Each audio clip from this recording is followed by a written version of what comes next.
Puji Tuhan. Selamat pagi. Pertama kita panjatkan puji syukur kepada Tuhan karena dalam naungan kasih-Nya kita masih diizinkan untuk bangun dari tidur kita, nikmati cipta alam Tuhan yang indah di hari yang bahagia ini. Kenapa hari ini adalah hari yang sangat bahagia untuk kita? Karena kita memperoleh kesempatan untuk datang memuji dan memuliakan Tuhan. Amin. Kedua, saya ucapkan terima kasih banyak kepada Bapak Gembala, Ibu Gembala. Semoga jemaat Tuhan juga punya pemikiran yang sama atau respon yang sama. Bisa memberikan kesempatan kepada saya dan menyampaikan firman Tuhan hari ini di tempat ini. Kiranya Tuhan memberkati kita semua. Bapak Ibu, tadi saya dari Lembor jam 6:30, itu hujannya deras sekali. Saya pikir-pikir kalau di gunung tiba-tiba longsor. Wah iya. Awalnya saya berpikir supaya jalan santai, maka saya harus datang jam 5. Tapi jam 5 itu hujan deras, saya coba tunggu. Kalau bisa hujan reda sedikit baru saya datang. Ternyata semakin deras. Semakin deras. Akhirnya saya ambil keputusan, tidak, harus jalan. Sampai di atas gunung sini, bukan lagi hujan tapi kabut. Aduh, kabutnya luar biasa. Jadi saya seperti jalan dalam kegelapan.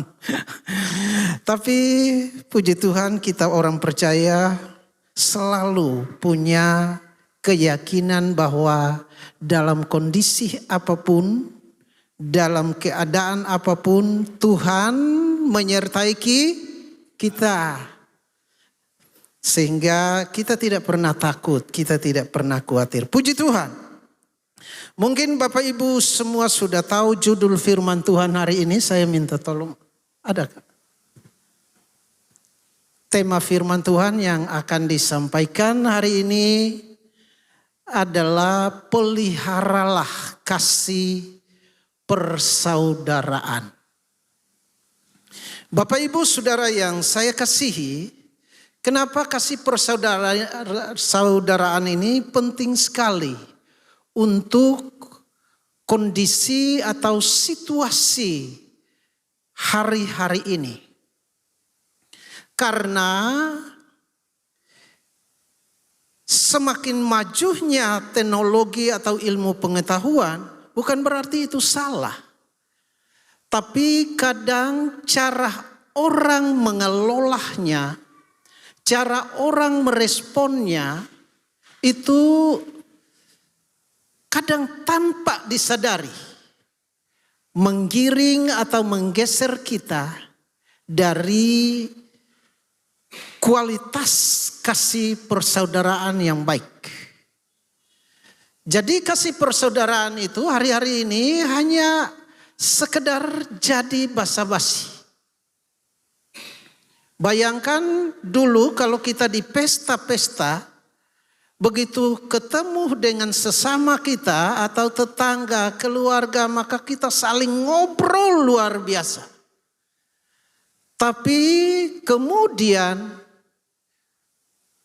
majunya teknologi dan semua kondisi menjadi mudah diakses, maka bukan lagi jauh di mata dekat di hati, tapi malah dekat di mata jauh di hati.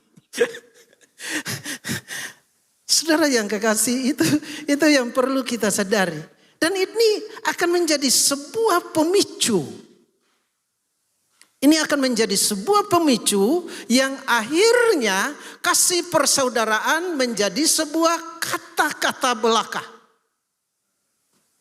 Di Facebook, bapak tidak pernah bilang di istrinya, "Mama makasih, Mama selamat pagi, Mama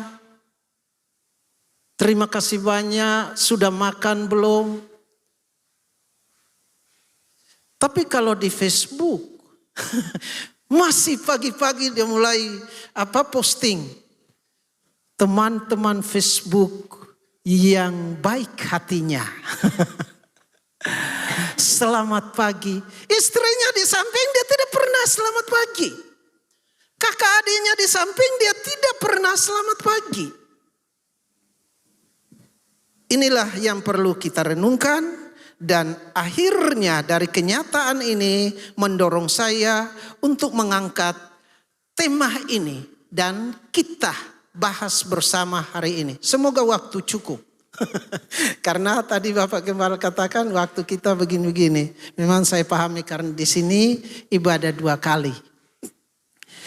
Kasih persaudaraan yang kita berpijak pada Ibrani pasal 13 ayat 1. Mari kita buka sama-sama Alkitab kita.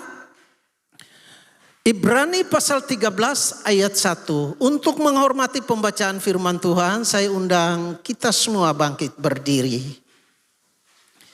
Kita baca bersama-sama supaya ini menjadi kata-kata yang memberikan amanah untuk kita semua. Dalam hitungan ketiga kita baca bersama-sama ayat ini. 2, 3. Peliharalah kasih persaudaraan. Sekali lagi. Peliharalah kasih persaudaraan. Puji Tuhan, silakan duduk. Tuhan memberkati kita semua melalui kebenaran firman ini. Bapak Ibu Saudara yang kekasih, peliharalah kasih persaudaraan ini merupakan kerinduan, harapan dari setiap kelompok, dari orang tua, dari semua manusia yang ada di dunia ini. Bapak-bapak pesan kepada anak-anaknya, kamu adik kakak harus pelihara kasih dalam persaudaraan. Dalam kelompok-kelompok doa, kelompok persekutuan, kelompok gereja, pendeta sarankan Bapak Ibu kita harus pelihara kasih persaudaraan. Mengapa kasih persaudaraan itu penting dipelihara? Karena bila kita mencapai kasih persaudaraan yang berkualitas, maka ini akan menjadi sebuah kekuatan dalam kita melangkah dan membangun hal-hal yang baik.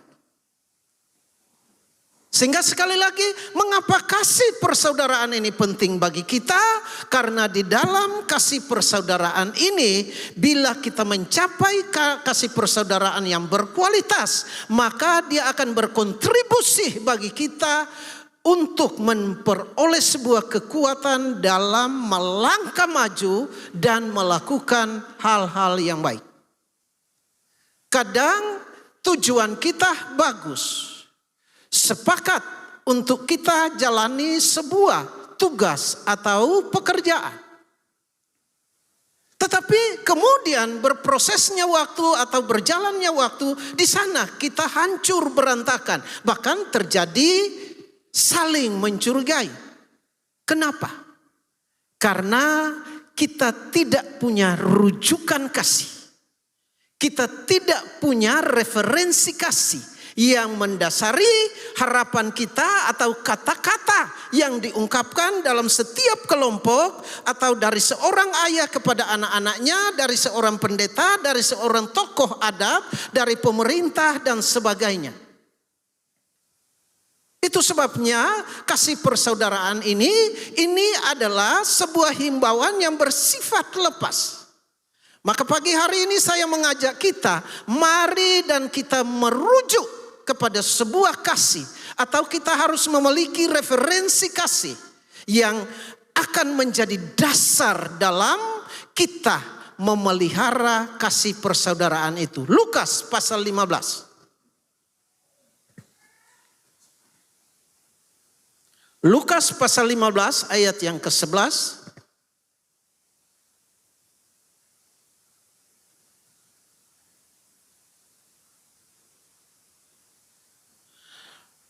Lukas pasal 15 ayat 11, Yesus berkata lagi, ada seorang mempunyai 2 anak laki-laki. Kata yang bungsu kepada ayahnya, Bapa, berikanlah kepadaku bagian harta milik kita yang menjadi hakku. Lalu ayahnya membagi-bagikan harta kekayaan itu di antara mereka. Beberapa hari kemudian anak bungsu itu menjual seluruh bagiannya itu, lalu pergi ke negeri yang jauh. Di sana ia memboroskan harta miliknya itu dengan hidup berfoya-foya. Setelah dihabiskan semuanya, timbullah bencana kelaparan dalam negeri itu dan ia pun mulai melarat. Lalu ia pergi dan bekerja pada seorang majikan di negeri itu. Orang itu menyuruhnya ke ladang untuk menjaga babinya. Lalu ia ingin mengisi perutnya dengan ampas yang menjadi makanan babi itu, tetapi tidak seorang pun yang memberikannya kepadanya. Lalu ia menyadari keadaannya, katanya, betapa banyaknya orang upahan Bapakku yang berlimpah-limpah makanannya, tetapi aku di sini menjadi kelaparan. Cukup sampai di situ dulu. Nanti kita lanjutkan pembacaan ini karena ini akan menjadi referensi kita dalam memiliki kualitas kasih persaudaraan yang baik. Bapak Ibu, di cerita tadi bahwa ada seorang bapak punya 2 anak laki-laki. Lalu anak yang bungsu tiba-tiba meminta hak. Dan ia mau pergi memboroskan apa yang diberikan kepadanya. Dia meminta kepada siapa? Kepada bapaknya. Bapaknya tidak mau memberi? Tidak. Bapaknya juga memberi. Dia membagi haknya dan dia berikan kepadanya. Bagian dia dan yang sulung diberikan kepada sulung itu bagiannya. Dan ini adalah sebuah karakter dari Bapa yang tadi saya katakan bahwa kasih dari Bapa ini akan menjadi rujukan atau referensi bagi kita. Karakter Bapa adalah suka memberi. Amin. Saudara minta, pasti dia kasih. Berarti Bapa kita adalah Bapa yang penuh kasih. Di dalam kasih diantaranya suka memberi. Itu poin pertama. Dia suka memberi.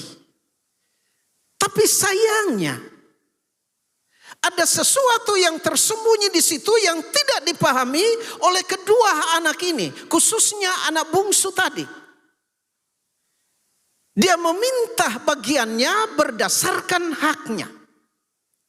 Dia lupa bahwa di dalam rumah bapaknya bukan hanya sekedar hidup dalam hak, tetapi hidup dalam kasih dan kemurahan yang berlimpah. Amin. Bapak Ibu Saudara yang saya kasihi dalam Yesus Kristus.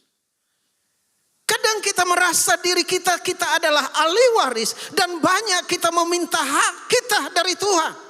Tuhan, saya mau ini, Tuhan, saya mau itu.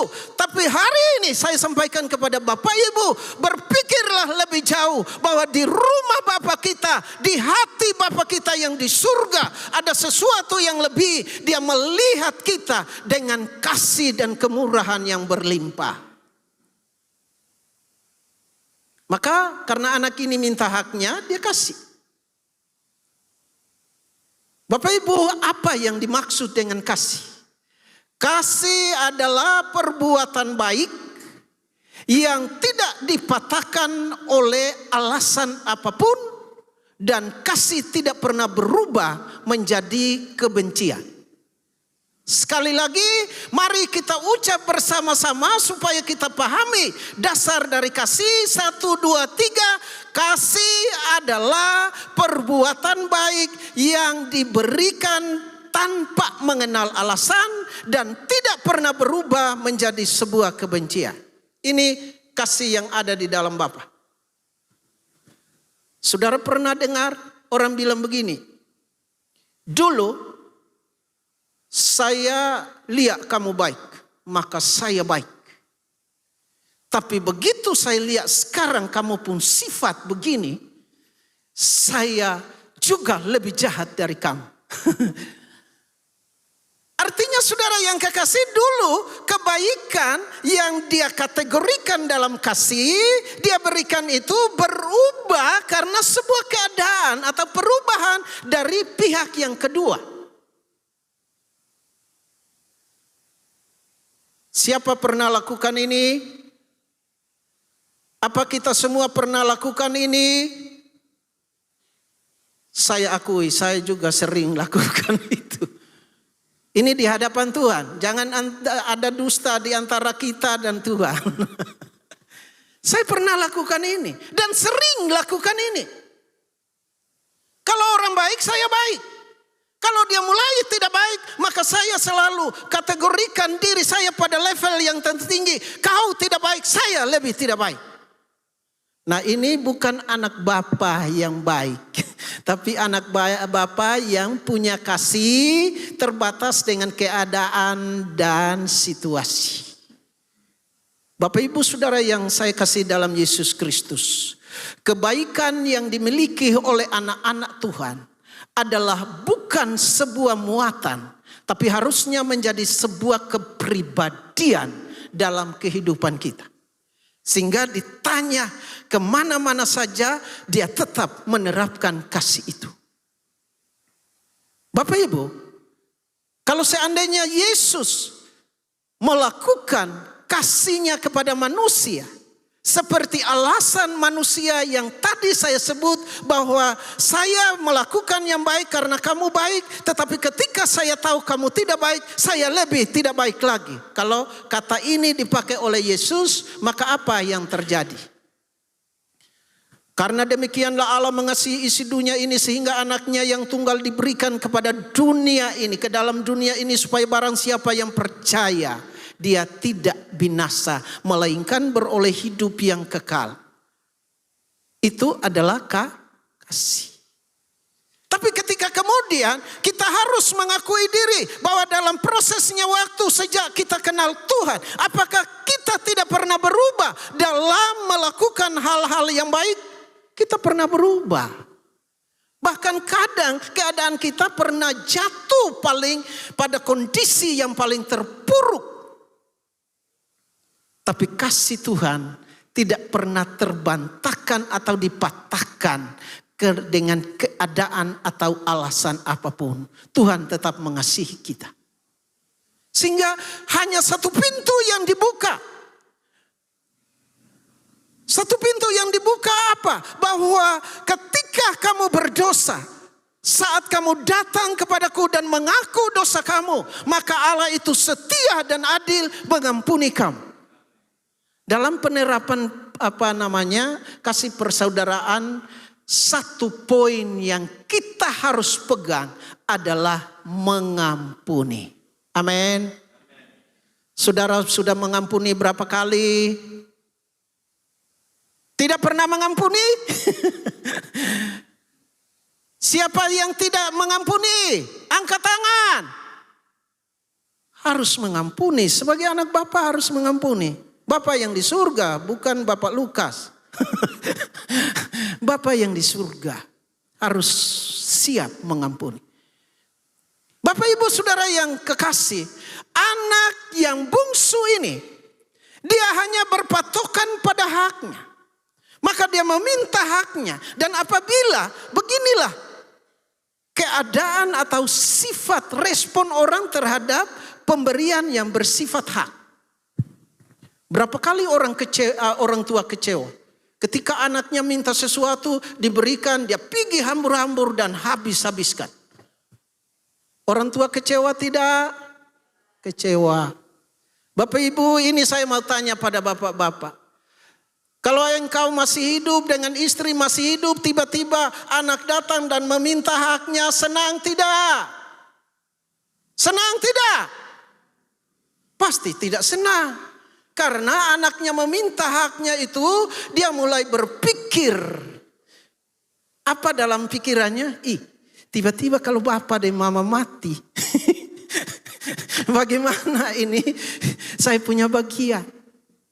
Berarti ketika kita meminta hak kita, maka apa yang ada di dalam benak hati orang tua?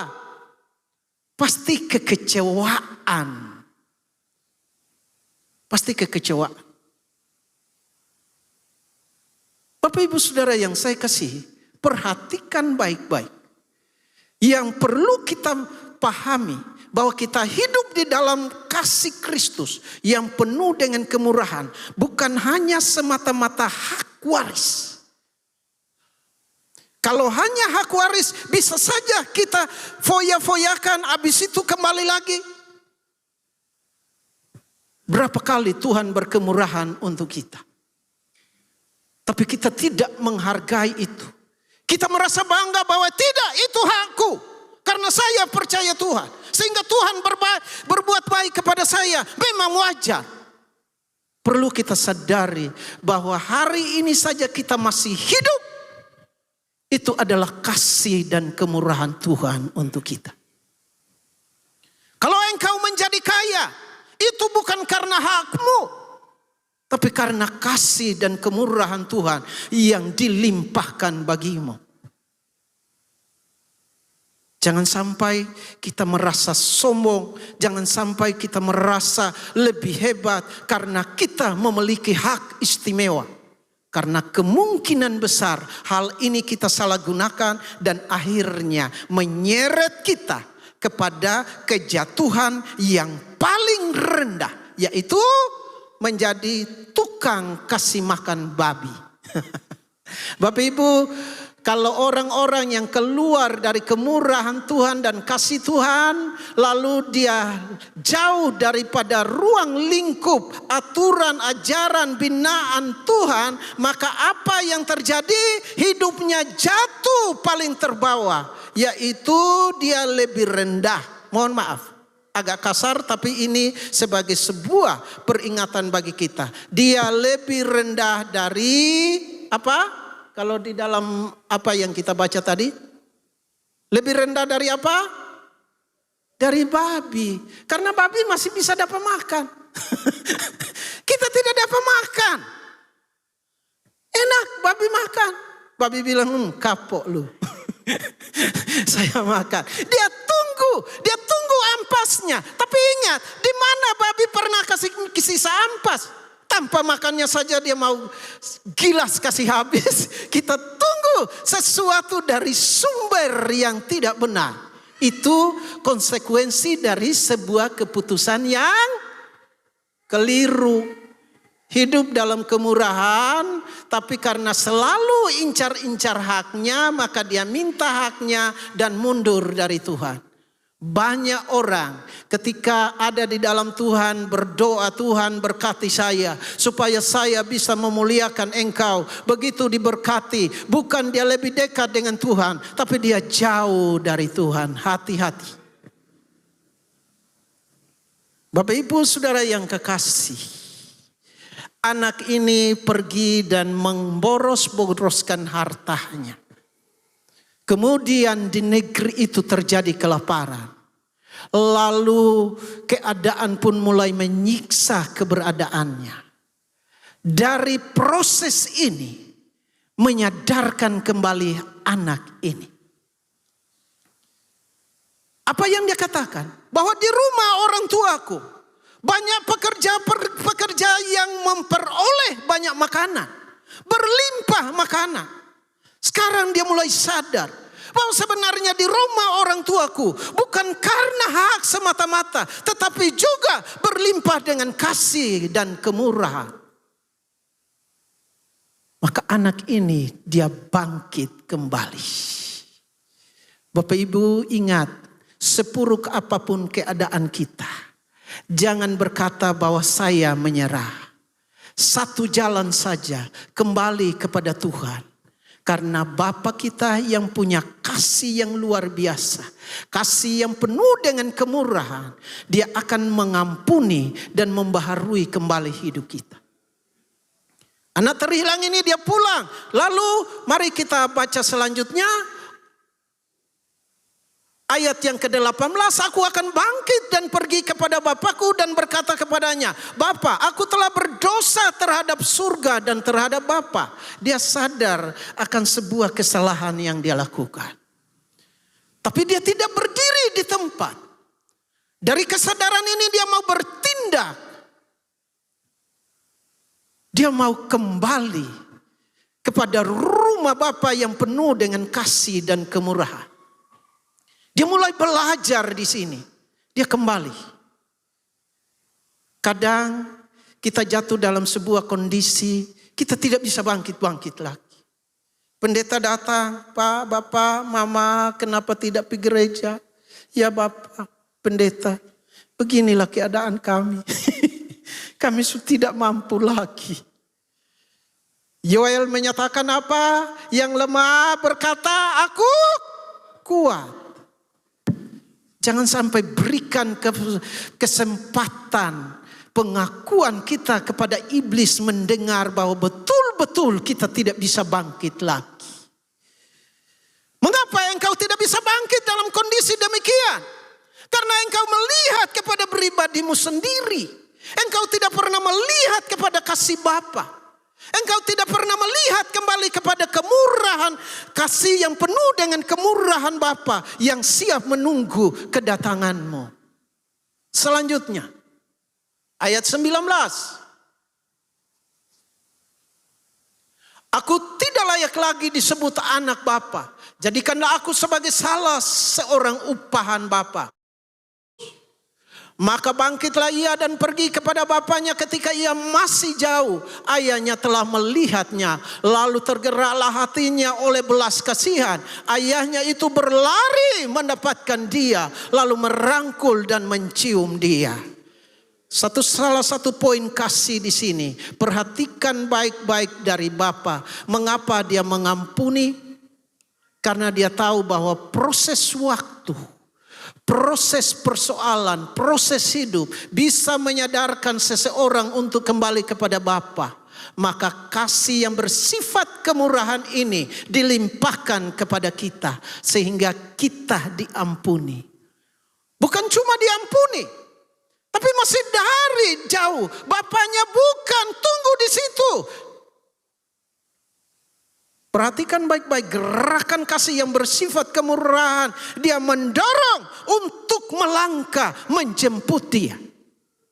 Bapak Ibu, kadang orang bilang begini, saya mau berdamai, tapi kalau dia datang sini baru saya mau. Apakah sikap ini sesuai dengan sifat ayah atau Tuhan kita yang menjadi sebuah rujukan kasih bagi kita dalam membangun kasih persaudaraan? Tidak. Kasih Bapa begitu anaknya datang, dia datang. Kalau bapak-bapak yang lain dia sudah berdiri di pintu, dia bilang jangan coba-coba melangkah lagi. Jangan coba-coba maju lagi. Kau sudah bikin sakit hati Bapak. Cepat jauh dari sini. Kadang itu kita lakukan. Jadi memang sebenarnya mudah kalau kita turuti firman. Tetapi kalau kita mempertahankan hak kita. Makanya tadi saya katakan, dalam kasih dia tidak hanya mempertahankan haknya, tetapi dia selalu menerapkan kasih yang bersifat kemurahan. Kalau dia mempertahankan haknya, dia bilang, sini. Lalu dia perintah main-main. Kau tunjukkan. Seperti Yohanes bilang kepada orang Israel pada waktu itu. Tunjukkanlah buah yang sepadan dengan tobat. Kasih Bapa lebih dari itu. Kalau seandainya Tuhan menuntut lebih dulu bahwa orang-orang percaya sidang jemaat di Bukit Sion, tunjukkan dulu buah yang bersifat berpadanan dengan taubat, baru saya mau mengasihi kamu, saya mau persilakan kamu ke gereja. Maka apa jadinya? Kita tidak punya kesempatan sama sekali. Tetapi karena Tuhan hanya melahirkan kemurahan, melimpahkan kemurahan, maka kemurahan keluar dan mengabaikan hak. Sebenarnya bapaknya tidak perlu datang lagi kepada anaknya, tapi dia datang jemput. Bisa saudara terapkan itu? Saat ini mungkin ada yang bermasalah dalam jemaat, dalam kelompok, dalam keluarga, istri, suami, anak. Jangan tunggu bahwa kalau dia bikin baik, kalau dia mau datang, saya mau terima dia. Kalau tidak, saya...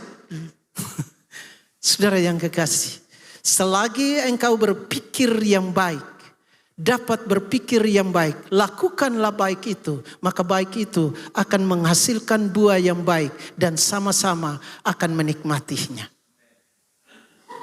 Kadang orang berpikir yang baik, tapi dia ngotot dulu. Kalau istri saya baik, saya baik. Tapi kalau dia tidak baik, menurut Bapak bagaimana? Apakah saya harus baik? Dia tidak ada pengertian. Orang yang menerapkan kasih yang bersifat kemurahan, dia tidak lagi menuntut pengertian dari pihak sebelahnya, tetapi justru dia menunjukkan pengertian yang baik dari dirinya sendiri.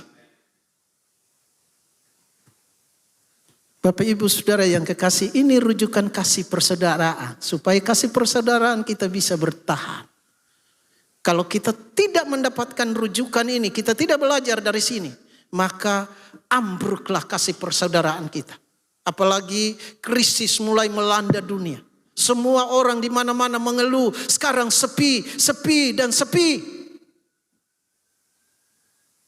Maka yang muncul apa? Mementingkan diri sendiri. Salah satu poin akhir zaman di dalam Timotius menyatakan apa? Orang akan cenderung mementingkan diri sendiri. Itu sebabnya saya terdorong untuk menyampaikan kepada sidang jemaat Tuhan, kasih persaudaraan perlu ditingkatkan, dan kasih itu kita harus merujuk kepada kasih Bapa. Di antaranya dia mau mengampuni, dia cium anak ini. Pada waktu itu kondisi anak itu seperti apa? Dalam keadaan kumal, dekil, kotor, tapi bapaknya mencium. Apa yang terjadi? Terus ayat 21. Kata anak itu kepadanya, Bapa, aku telah berdosa terhadap surga dan terhadap Bapa. Aku tidak layak lagi disebut anak Bapa. Betul, Bapa jadikan ini sebagai patokan dan dia terapkan bagi anak ini. Ayat 22. Tetapi ayat itu berkata kepada hamba-hambanya, lekaslah. Bawa kemari jubah yang terbaik, pakaikanlah itu kepadanya, dan kenakanlah cincin pada jarinya dan sepatu pada kakinya. Anak ini minta yang paling bawah, bahwa saya tidak layak disebut sebagai anak. Saya tidak layak. Sejajarkan saya dengan pembantu-pembantu yang ada. Tapi kasih Bapa yang penuh kemurahan,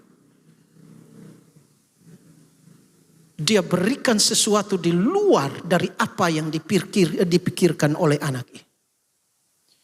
Dia suruh hamba-hambanya bawa jubah yang baik, bawa cincin yang baik, bawa sepatu yang baik, pulihkan dia dan angkat dia kembali sebagai anak. Alasannya apa? Terus 23. Dan ambillah anak lembu tambun itu, sembelilah dia, dan marilah kita makan dan bersukacita. Ada syukuran yang besar, ada suasana sukacita yang besar. Ayat 24. Sebab anakku ini telah mati dan menjadi hidup kembali. Ia telah hilang dan didapat kembali. Maka mulailah mereka bersukacita. Ini alasan Bapa. sebab anak ini telah mati dan kini dia hidup kembali. Itu cara berpikir orang yang punya kasih yang bersifat kemurahan. Anak ini mati dan sekarang dia bangkit kembali. Kalau cara berpikir orang yang hanya punya kasih berdasarkan hak, maka dia bilang anak kurang ajar, dia kembali lagi. Dia mau bikin susah saya lagi. Dia boroskan semua harta, sekarang dia datang. Dulu senang lari dari orang tua. Begitu susah datang. Saudara yang kekasih, memang susah menghindari sikap ini. Tapi kalau kita mau belajar tentang kasih Bapa, mari ini kita terapkan, maka akan jadi sukacita yang besar. Akan terjadi sebuah sukacita yang besar, baik dalam rumah tanggamu, dalam perasaanmu, dari ruang lingkup pelayananmu, juga di surga terjadi sukacita yang besar. Karena ada seorang yang sudah mati, dia bangkit dan datang kembali kepada kasih Bapa. Bapak Ibu, kemudian, ini kemudian, kualitas kasih persaudaraan yang tidak dipahami. Ayat 25. Tetapi anak yang sulung berada di ladang dan ketika ia pulang dan dekat ke rumah, ia mendengar bunyi seruling dan nyanyian tari-tarian terus. Lalu ia memanggil salah seorang hamba dan bertanya kepadanya, apa artinya semua ini? Apa? Ya, jawab hamba itu, adikmu telah kembali dan ayahmu telah menyembelih anak lembu tambun karena ia mendapatnya kembali dengan sehat. Terus, maka marahlah anak sulung itu dan ia tidak mau masuk. Saudara yang kekasih, ini kualitas kasih persaudaraan yang hanya orientasinya pada hak. Sejak kapan dia menyimpan amarah ini? Sejak adiknya mulai meminta haknya, maka anak sulung ini mulai dendam terhadap adik. Mungkin saja tidak tertulis, tapi dalam perasaannya dia bilang, tunggu kau. Kau susah jangan datang di rumah ya. Kau susah jangan datang di rumah. Saya akan usir kau. Dan betul. Jangan sampai kita jadikan kasih ini sebagai ukuran. Mari kita belajar dari kasih Bapa. Seburuk apapun, dia adalah anak kita. Itu cara berpikir Bapa. Seburuk apapun, dia adalah saudara saya. Seburuk apapun, kita adalah sesama jemaat. Seburuk apapun, kita sama-sama anak Tuhan. Kenapa kasih Bapa tidak diterapkan untuk memperbaiki suasana hatimu, sehingga suasana hatimu yang penuh dendam berubah menjadi sukacita yang luar biasa. Seseorang yang kita marah, biasanya sebut saja namanya kita benci. Apalagi kita lihat fotonya. Begitu orang cerita tentang kelakuan baiknya, kita bilang tidak. Kita tidak pernah akui sebuah perubahan yang terjadi pada seseorang dalam proses waktu. Anak sulung ini, dia tidak mengakui perubahan yang terjadi pada diri seseorang. Anak sulung ini tidak mengakui kemurahan bapaknya yang bisa menjadikan adiknya berubah menjadi sesuatu yang baik. Kadang orang berubah jadi baik, tapi catatan kita tetap simpan terus bahwa tidak, orang ini orang buruk. Orang ini orang tidak baik. Saya suka kenal dia dari dulu. Nah, kita terpenjara dalam sebuah catatan yang merugikan kita. Tapi kalau kita hidup dalam kasih yang bersifat kemurahan, maka setiap saat dinamis sekali kita selalu melihat orang, jangan-jangan dia sudah berubah. Bapak Ibu, kenapa dendam bertahun-tahun disimpan dalam hati manusia? Karena tidak memiliki kasih Bapa yang bersifat kemurahan.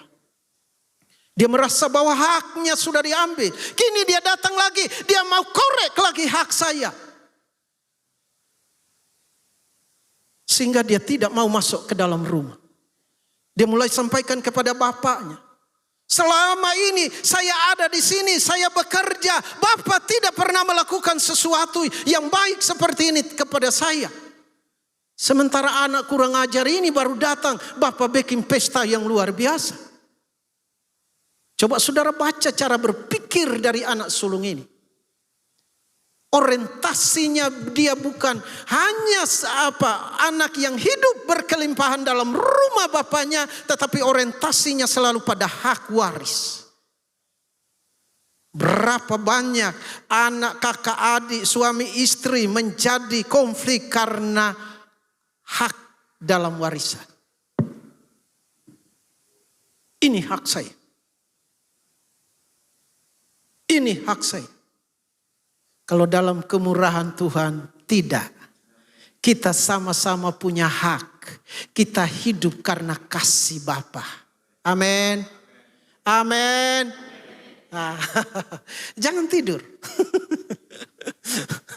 Dia tidak mengakui adanya sebuah perubahan.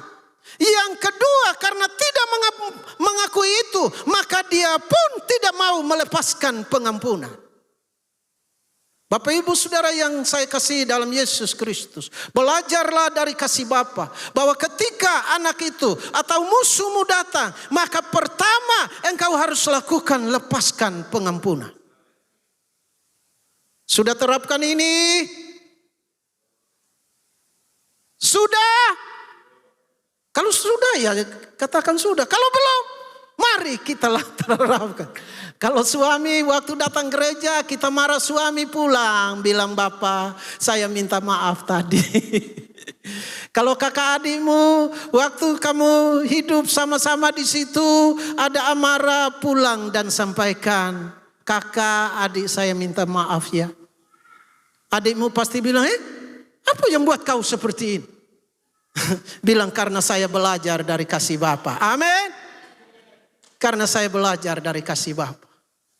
Saya belajar dari kemurahan Bapa. Terus kita baca ayat selanjutnya. Tetapi ia menjawab ayahnya, katanya, telah bertahun-tahun aku melayani Bapa dan belum pernah aku melanggar perintah Bapa. Tetapi kepadaku belum pernah Bapa memberikan seekor anak kambing untuk bersukacita dengan sahabat-sahabatku. Dia belajar menjadi pekerja upahan di situ.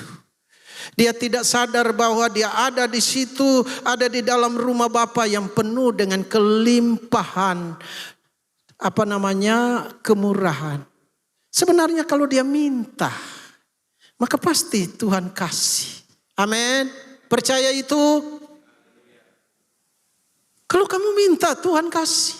Yang penting orientasi pikiranmu bahwa Bapa, saya hidup karena kemurahan-Mu, maka saya minta ini.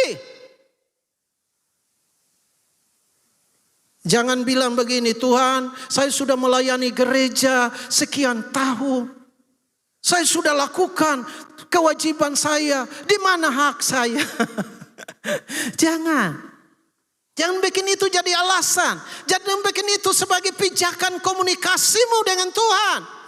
Tapi katakanlah, datang ke hadirat Bapa dan katakanlah, Bapa, Engkau punya kasih yang berlimpah kemurahan. Berikanlah kepadaku apa yang Engkau mau. Maka apa yang terjadi? Paulus katakan, apa yang tidak pernah dipikirkan, apa yang tidak pernah dilihat oleh mata, itu yang diberikan Tuhan bagi kita. Amin. Tuhan siap mau memulihkan kita. Tuhan siap mau memulihkan kasih persaudaraan kita. Ketika kita merujuk pada kasih Bapa, Dia akan pulihkan kita saat ini. Mari kita bangkit berdiri.